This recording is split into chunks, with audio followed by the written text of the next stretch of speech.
மின்னல் பருதி நேயர்கள் அனைவருக்கும் இனிய வணக்கம். மின்னல் பருதியின் இதயங்களுடன் இணைவோம். அதாவது சிறந்த ஆளுமைகளையும் தலைவர்களையும் உலக தமிழ் மக்களுடன் இணைக்கும் ஒரு நிகழ்ச்சி இதயங்களுடன் இணைவோம். இன்றைய நிகழ்ச்சியில் நம்முடன் ஜி.ஏ. அசோகன் சார் அவர்கள். ஜி.ஏ. அசோகன் சார் அவர்கள் 3 தலைமுறைகளாக பத்திரிகை துறை வழியாக மக்களுக்கு சேவையாற்றி வருகிறார். அவருடன் இன்று நம்முடன் ஒரு சிறிய உரையாடல். வணக்கம் ஜி.ஏ. சார், எங்களுடன் இணைந்து ரொம்ப மகிழ்ச்சி.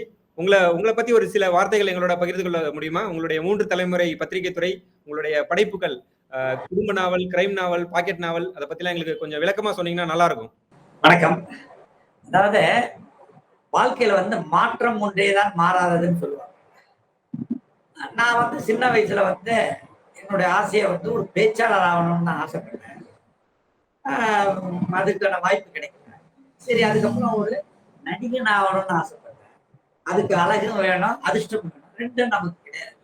சரி, என்னடா பண்ணலாம் பார்த்தேன்.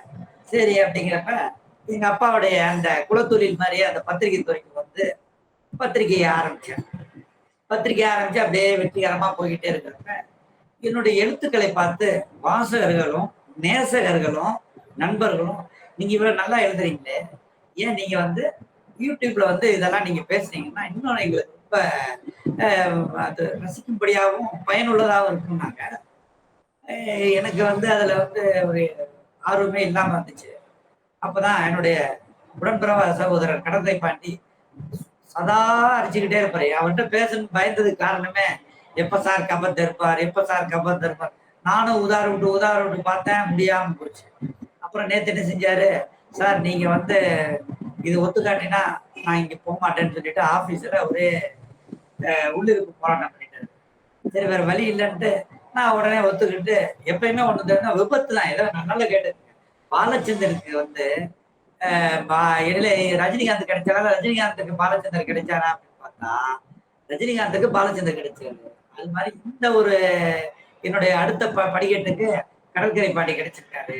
நான் இந்த கடற்கரை எப்படி ஒரு பெரிய விசாலமான ஒன்றோ, அதே போல் இந்த யூடியூப் ஒரு உலகத்துல ஒரு பெரிய தளம். இதுல நம்ம என்ன வேணாலும் செய்யலாம், நல்ல விதமா செய்யணும். நிறைய விஷயங்கள் அடுத்தவங்களுக்கு நான் நல்லா தெரிஞ்சுக்கங்க. ஒவ்வொரு இடத்துலயும் ஒவ்வொருத்தன் குருநாதர்னு வந்துடலாம். ஒரு வாட்டி ஜக்கி வாசுதேவ் பேசுறப்போ ஒரு நாய் கூட ஒருத்தனுக்கு குருவா இருந்துச்சான். ஆக நம்ம கத்துக்கிட்டதெல்லாம் அடுத்தவங்களுக்கு கத்துக்க சொல்லக்கூடாது. நம்ம பட்ட அனுபவங்களை சொல்லி, உங்களுக்கு இது தேவைன்னா எடுத்துக்க, தேவைன்னா ரசிச்சுக்கன்னு சொல்லணும். அப்படிதான் இந்த எங்களுடைய கவர் தர்பார் தொடர்ந்தது. நாம் சந்திப்போம், சிந்திப்போம், செயல்படுவோம். ரொம்ப நன்றி சார். இந்த கபர் தர்பார் நிகழ்ச்சி அடுத்ததாக நம்ம உரையாட இருக்கிறோம்.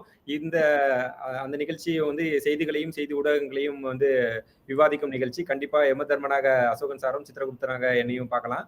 அதற்கு முன்னாடி ஒரே ஒரு வினா சார். அதாவது சுய ஒழுக்கம் அப்படிங்கிற அதை பத்தி நீங்க நிறைய புத்தகங்களை படிச்சிருப்பீங்க, ஆயிரக்கணக்கான புத்தகங்கள் படிச்சிருக்கீங்க. உங்களுடைய அலுவலகம் முழுவதுமே புத்தகங்கள் தான் இருக்கு. எங்க சுத்தினாலும் லைப்ரரி தான் இருக்கு. அது இல்லாம உங்களுடைய புத்தகங்கள் தமிழ்நாட்டில் உள்ள மூலை முடுக்கு, உலகம் உள்ள எல்லா மூலை முடுக்குல உள்ள எல்லாரோட பாக்கெட்லயுமே இருக்கும். அதான் பாக்கெட் நாவல் அப்படிங்கிறதுக்கு. ஸோ அப்படி இருக்கிற நீங்க இந்த சுய ஒழுக்கம் அப்படிங்கிற ஒரு தலைப்புல ஒரு சின்ன கருத்துக்களை மக்களுக்கு பகிர்ந்துட்டீங்கன்னா நல்லா இருக்கும் சார். அதாவது நான் யோகா தியானம்ன்ற மகா யோகங்கிற ஒரு அமைப்புல இருந்து பயிற்சி எடுத்துக்கிட்டு இருக்கிறேன். என்னுடைய இந்த ஒரு ஆரோக்கியத்திற்கும் இந்த சுறுசுறுப்புக்கும் அந்த யோகாவும் தியானம் தான். எங்க மகா யோகத்துல இந்த வாரம் ரமேஷ் ரிஷி அவர்கள், எங்க குருநாதர் குணாநிதி குருஜி சொன்ன ஒரு விஷயத்த சொன்னார். ரொம்ப அற்புதமா இருந்துச்சு. என்ன அப்படின்னா, என்னன்னா இப்ப நம்ம சொல்றோம் நம்பிக்கை துரோகம் அப்படின்னு. நம்பிக்கை துரோகம்ங்கிறது அடுத்தவங்க நமக்கு பண்றது நம்பிக்கை துரோகம். சார் அவன் எனக்கு துரோகம் பண்ணிட்டான் சார். என்னங்க துரோகம் பண்ணிட்டான்? இல்லைங்க, சினிமா டிக்கெட் 2 வாங்கி தரேன்னு சொல்லிட்டு எனக்கு தராம அவன் மாட்டி போயிட்டான். சின்ன சின்ன விஷயங்கள் கூட நம்ம நம்பிக்கை துரோகத்துக்கு போறோம். பெரிய துரோகம் இருக்கு, சின்ன துரோகம் இருக்கு, அது நம்பிக்கை துரோகம். அதாவது ஒருத்த முதுகுல நான் அடுத்தவனை குத்தம் சொல்றது நம்ம முதுகுல என்ன இருக்குன்னு பாக்குற மாதிரி நம்பிக்கை துரோகம் மாதிரி சுய நம்பிக்கை துரோகம்னு ஒண்ணு இருக்கு. என்ன அப்படின்னா, நாளைக்கு காலையில 5 மணிக்கு எந்திரிக்கணும். 5 மணிக்கு அலாரம் அடிக்கும், டயர்டா இருக்க மாதிரி இருக்கு, கொஞ்ச நேரம் படுப்போம் அப்படின்னு படுப்போம். அதாவது சுய நம்பிக்கை துரோகம். உனக்கே நீ துரோகம் பண்ணி. ஒருத்தன் எப்ப வெற்றி அடைவான் அப்படின்னா, இந்த சுய நம்பிக்கை துரோகத்துல அடிபடாதவன் தான் ஜெயிக்க முடியும். 5 மணிக்கு எந்திரிக்கிறோம் அப்படின்னு நம்ம வந்து முடிவு பண்ணிட்டோம்னா அந்த 5 மணிக்கு எந்திரிச்சிடணும். அப்படி எந்திரிக்கலன்னா சுய நம்பிக்கை துரோகம். ஒன்னொன்னு அப்படிதான். நம்ம இங்கேருந்து போறப்பே ஒருத்தட்ட பேசணும். அன்னைக்கு வந்து கணேசனை பார்க்கணும். கணேசனை பார்த்து அவங்ககிட்ட நம்ம ஸ்ட்ரிக்டா சொல்லிட்டு வந்தப்பா இதெல்லாம் எனக்கு சரியா வராது, நீ வந்து எனக்கு இத்தனை தேதிக்குள்ள நீ கொடுத்துடணும் அப்படின்னு சொல்லிட்டு போவோம். அங்க போனோடனையும் கணேசன் வந்து டீ வாங்கி கொடுப்பாரு. எப்படி இருக்கீங்க கணேசனா, அப்படி எப்படி இருக்குன்ட்டு நம்ம போன விஷயத்த சரி, அப்புறம் நம்ம விஷயத்த கொஞ்சம் கவனிக்கூடாதா அப்படின்னு வந்துருவோம். இது கூட சுய நம்பிக்கை துரோகம். கரெக்டா சொன்னா டிசிப்ளின் வந்து சுய நம்பிக்கை துரோகத்துல தான் வரும். நம்ம ஒண்ணு சொன்னோம்னா அதை செய்யணும். இப்படிதான் பண்ணணும், இது வேணாம் அப்படின்னா இது வேண்டாம். இன்னையில இருந்து நான் வந்து தண்ணி அடிக்க மாட்டேன் அப்படின்னா இன்னையில இருந்து அடிக்க விடணும். கொஞ்சமா இன்னைக்கு மட்டும் அடிச்சுக்கிறோம்னா அப்ப நம்பிக்கை துரோகம், சுய நம்பிக்கை துரோகம். உனக்கே நீ வந்து நம்பிக்கை துரோகம் பண்றப்ப நீ இன்னொருத்தரை போய் எப்படி சொல்லலாம்? நீங்க வந்து ஒரு மாசத்துக்கு நீங்க என்னென்ன சொல்றீங்களோ அதெல்லாம் வந்து மாற்று கருத்து இல்லாம அதை செஞ்சு முடிக்கணும்னு வச்சு பாருங்க. அதுக்கப்புறம் நீங்க தான் வந்து வெற்றியாளரா இருப்பீங்க.